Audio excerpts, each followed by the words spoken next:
She been doing comedy since she was 16. You can't tell me your favorite Tiffany Haddish joke. Why? Because she ain't done a tour yet. She ain't done a special. She has not proven the ability to tell jokes.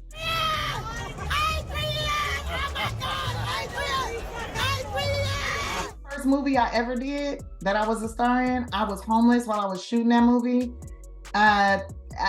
They were supposed to pay me $1,200 to do the movie. I wasn't in a union. It was a non-union film, so there's nothing I really could do about it. No, they like Wherever Tiffany you Haddish at, under the sound of because my she's voice, real. they like her because she want to sleep with a white man. That's why the only thing she said was, I want to give it to Brad Pitt. Brad Pitt said, Yep. well, if I'm single in a year and you're single in a year, maybe we can get together and see what happens. And I was like, oh my God. Well, that's something very shocking because Katt Williams got no chill in talking against everybody's sweetheart Tiffany Haddish, as no one can even think about how wrongfully she has gained the success. But Katt Williams is all there for the audience to spill tea on how Tiffany may have worked for some big names in the comedy to rise to fame. Fearless in confronting controversial topics that might unsettle some, Katt Williams fearlessly tackles issues that appear to have irked certain factions within the industry. Several incidents suggest that Hollywood could be moving to disassociate from Katt, potentially due to his resolute and uncompromising stance on these issues. Why? Because ain't nobody gonna sleep with him. You only got Tiffany Haddish. She been doing comedy since she was 16. It's commonly said that gaining firsthand experience is essential to truly grasp the inner workings of any industry. Comedian Katt Williams has recently offered intriguing insights that underscore this idea. Williams has alluded to significant revelations regarding the careers of many Black artists. Just facts, sir. How many is that total? 9.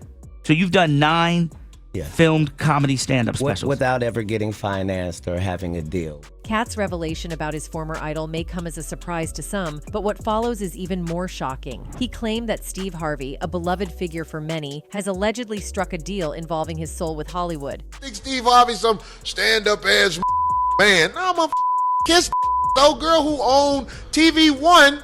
He used to kiss her. That's how he had to rate. But hold on, before Steve, he has some concerns related to Tiffany Haddish's success. Veteran comedian Katt Williams suggests that Tiffany Haddish may have expedited her ascent in the entertainment industry. If you've ever questioned the authenticity of Haddish's public image, this revelation is noteworthy. While stories of celebrities leading double lives are not unheard of, Haddish's path to fame appears to offer a unique narrative. In his disclosure, Katt Williams leaves no aspect untouched, offering a comprehensive examination of the specifics. Did you think she wrote Girls Trip Goofball?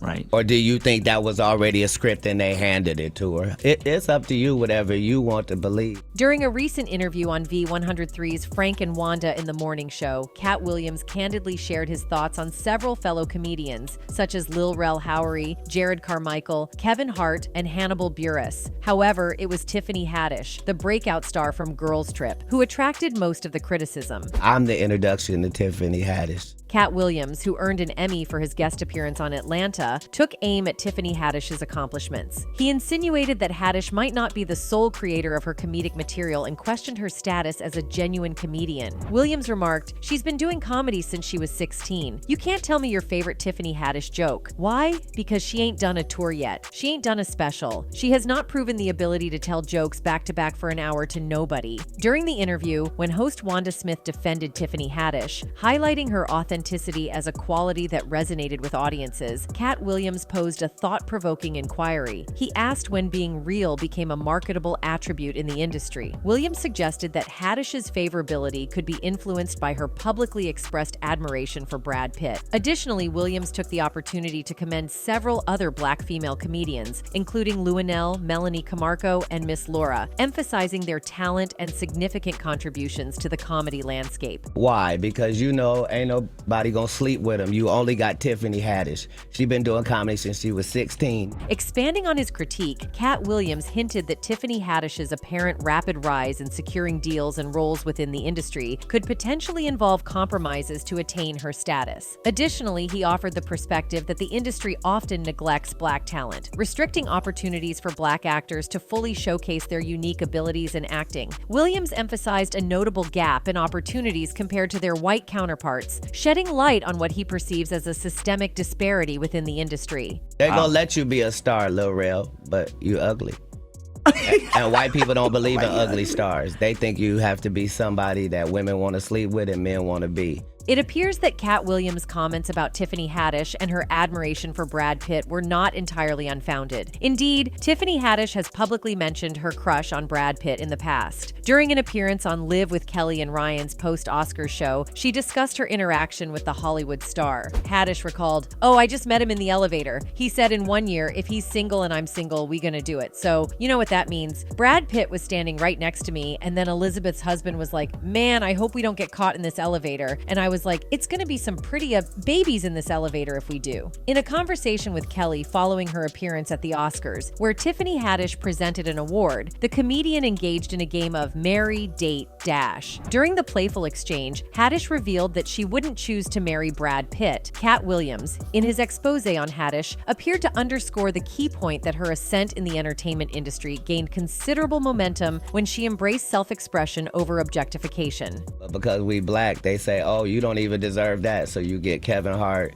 Lil Rel, Gerard Carmichael, all in a row, Hannibal Buress, just dudes that no woman would talk to. Tiffany Haddish faced substantial challenges years before she rose to prominence in the industry. Securing spots in comedy clubs proved to be a struggle, and she encountered difficulties in landing acting roles. At one point, she revealed to TMZ, "I lost everything. All my gigs are gone." Additionally, Haddish was embroiled in a lawsuit involving allegations that she and comedian Aries Spears attempted to involve an underage woman and her brother in comedy skits. The accusations claim that Spears and Haddish created sketches where an underage girl mimicked a lewd act on a sandwich, and another sketch depicted Spears as a character with inappropriate fantasies involving her brother. The Tiffany Haddish thing, has that been worked out at this point? Yeah, pretty much. Pretty much. Can we talk about it? Not at all. Not at all. Moreover, another incident got her in trouble. Tiffany Haddish, a prominent figure in Hollywood, found herself in the spotlight following confirmation of her encounter with law enforcement. Reports emerged detailing an incident in Beverly Hills where she was allegedly found asleep in a running vehicle on Beverly Drive. Despite the legal turmoil, Haddish proceeded with her scheduled stand-up performance at the Laugh Factory in Long Beach, California. An audio excerpt from the show, obtained by a prominent media outlet, captured Haddish casually acknowledging the incident, injecting humor by joking about her previous desires for a certain type of romantic partner. The arrest occurred in the early hours, resulting in her temporary detention before being released later the same day. This incident bears resemblance to a previous occurrence in Georgia earlier in 2023, where authorities responded to a similar situation involving Haddish and driving while allegedly being asleep. With a court appearance, Haddish leaned on her comedic talent, reminiscent of her previous appearances on popular late-night shows. Playfully reflecting on her past desires and the subsequent events, she humorously expressed gratitude for the unexpected comedic twist in her prayers. Tiffany Haddish's Hollywood journey has been marked by a rise to fame through a series of movies and stand-up comedy specials. Her performances in notable films such as Girls Trip and The Last OG have firmly established her presence in the entertainment world, garnering widespread acclaim for her comedic prowess and captivating personality. However, after the lawsuits against Tiffany Haddish were dropped, she openly expressed relief and voiced concern for the well-being of the children involved in the first lawsuit. Following this, reports indicated that she faced difficulties in securing job opportunities in Hollywood, potentially experiencing a form of blacklisting. However, her career took a positive turn when she became linked with the Brad Pitt narrative, signaling a significant shift in her professional trajectory. Are you and Tiffany still good? Yeah. Okay, so she doesn't hold anything against you in terms of... I mean, She participated in the whole thing, so it's not like she could, but I'm just saying, you know how people get.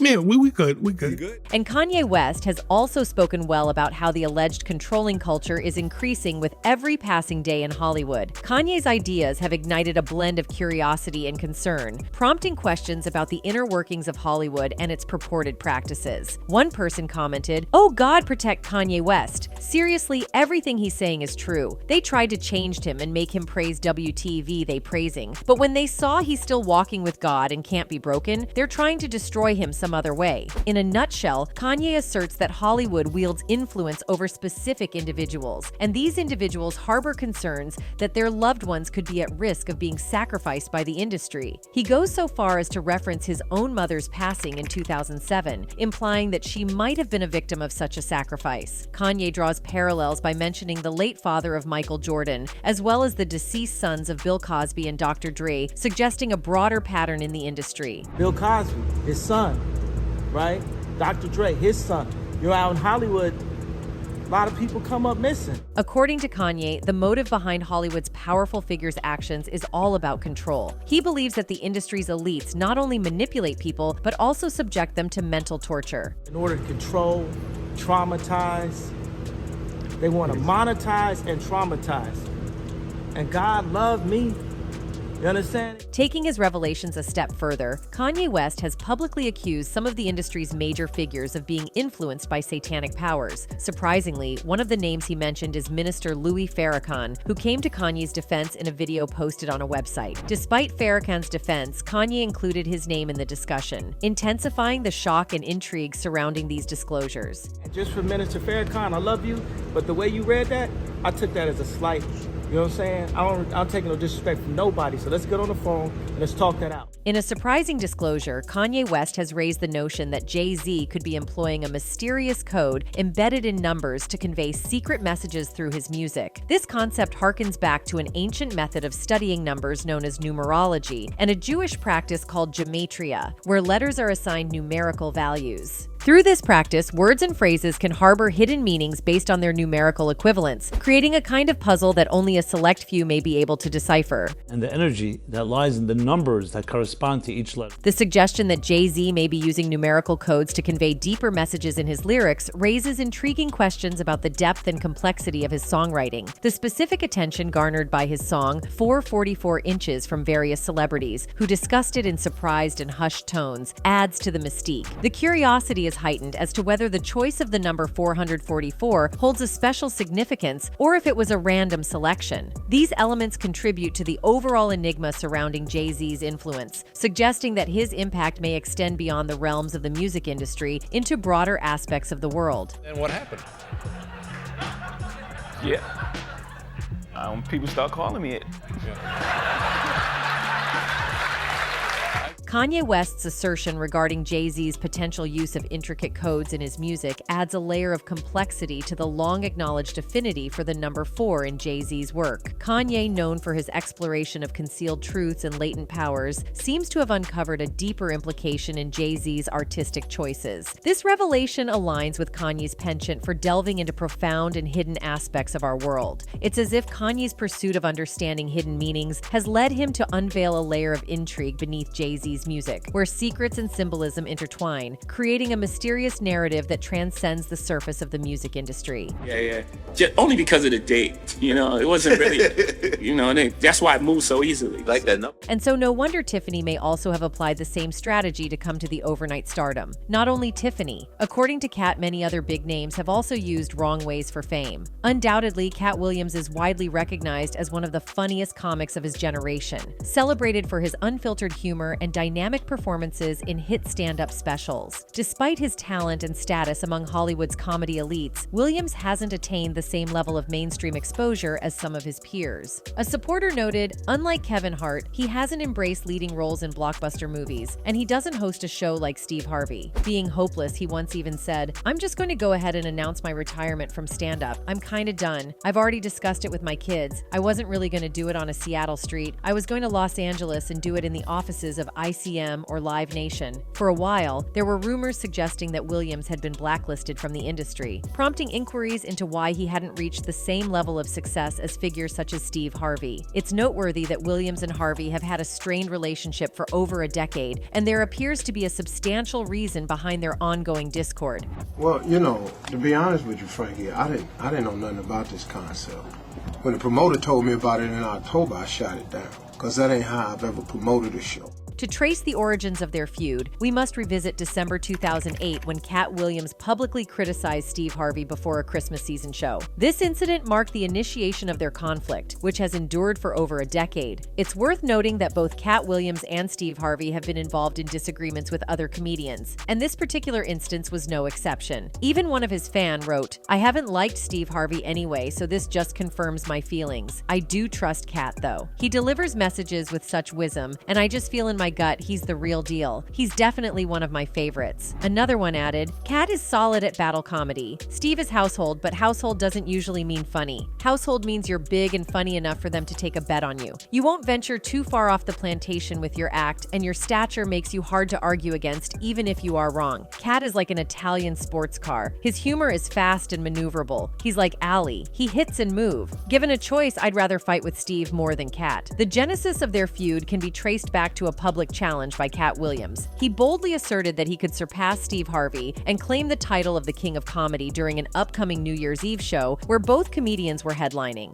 I was on the Steve Harvey show, and Steve Harvey, who is going to call in at 5:45 and get the record straight. Reportedly, Jamie Foxx was also involved in this conflict. Foxx, who was working as a radio host at the time, played a clip of Katt Williams dissing Steve Harvey, which likely escalated the feud between the two comedians. I want to apologize for what's going to happen, Williams said of the joint comedy gig. But the second that you get on stage, I need you to understand that that's your final time as the King of Comedy. Water seeks its own level. You can't stop it, Playboy. It is what it is, so I hope you're ready. I hope you got a team of writers. You're going to need about 6 or 7 of them. In response to the clip, Steve Harvey called into the radio show and expressed his bewilderment regarding the entire situation. You know, I've always been on tour with some real monsters, man. I toured with the Kings. You know, I've been on stage with Sid, DL, and Bernie Mac at the same time. However, on the big night, when the event arrived, Katt Williams came out swinging, delivering punches aimed at Steve Harvey's comedy reputation, as well as poking fun at his clothes and hair. Addressing the crowd, Katt Williams likely had some sharp and humorous remarks to make about Harvey during his performance. He said, "Please give it up for Steve Harvey. He's one of the best we've ever had," Williams told the crowd. But he don't want no parts of this in no shape or form. I don't know why he came out here with all this money y'all spent on these expletive tickets and talked about a lady in the audience for 15 minutes. But won't talk about me the way I getting ready to talk about his expletive-made expletive. You see, Katt Williams didn't have fame and fortune handed to him on a silver platter. He had to build his comedic empire from the ground up, starting in Avondale, Cincinnati. He honed his craft by performing stand-up comedy in various venues across the country, from the lively streets of Oklahoma to the vibrant stages of Oakland. Fearlessly, Katt delivered his routines, perfecting his unique style along the way through hard work and dedication. And act like ain't happened.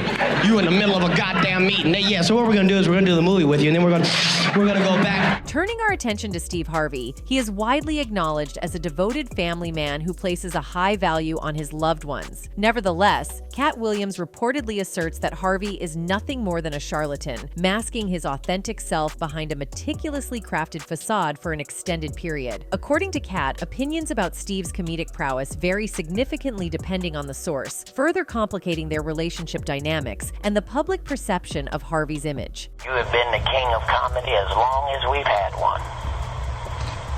Matter of fact, the whole phrase, king of comedy, can be attributed.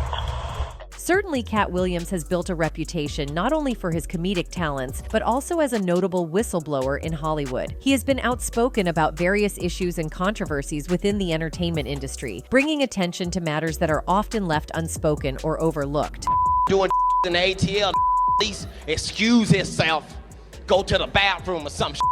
According to Katt Williams, Steve Harvey's reputation may not be as positive as it appears to some. Depending on who you speak to, Harvey is either celebrated as one of the funniest individuals on the planet or viewed as a celebrity with a less than stellar reputation. Williams has claimed that Harvey has some skeletons in his closet, including rumors of mistreatment towards his staff. Persistent rumors have circulated regarding the renowned comedian and talk show host not treating his staff well. Moreover, after his talk show relocated to Los Angeles, Harvey allegedly sent a controversial memo to his new staff, making demands typically associated with tour riders. These allegations have contributed to the existing tension between the two comedians. And I could not find a way to walk from the stage to my dressing room, to sit in my makeup chair, to walk from my dressing room to the stage. In the leaked memo, Steve further wrote, "My security team will stop everyone from standing at my door who have the intent to see or speak to me. I want all the ambushing to stop now. That includes TV staff. You must schedule an appointment. I have been taken advantage of by my lenient policy in the past. This ends now. No more. Do not approach me while I'm in the makeup chair unless I ask to speak with you directly. Either knock or use the doorbell." Steve Harvey defended himself by asserting that the controversial memo was an attempt to secure more free time during his day. He explained that the memo was sent to address what he perceived as a too lenient open-door policy that had been in place during his show's run in Chicago. Harvey reiterated this defense a few days later while discussing the leaked letter with Entertainment Tonight. "Look, man, I'm in my makeup chair. They walk in the room. I'm having lunch. They walk in. They don't knock," he continued. "I'm in the hallway. I'm getting ambushed by people with friends that come to the show and having me sign this and do this. I just said, wait a minute. And in hindsight, I probably should have handled it a little bit differently." Katt Williams appears to have legitimate reasons for his grievances against Steve Harvey. In November 2015, the Think Like a Man author faced a lawsuit for allegedly reneging on plans to lease a private jet. This occurred after over $400,000 worth of renovations had been initiated, reportedly at Harvey's request. The requested enhancements included custom carpet, a reconfiguration of the interior cabin from 16 seats to 14 seats, custom seat design, and new upper and lower cabin sidewalls, according to TMZ reports. According to a private jet company,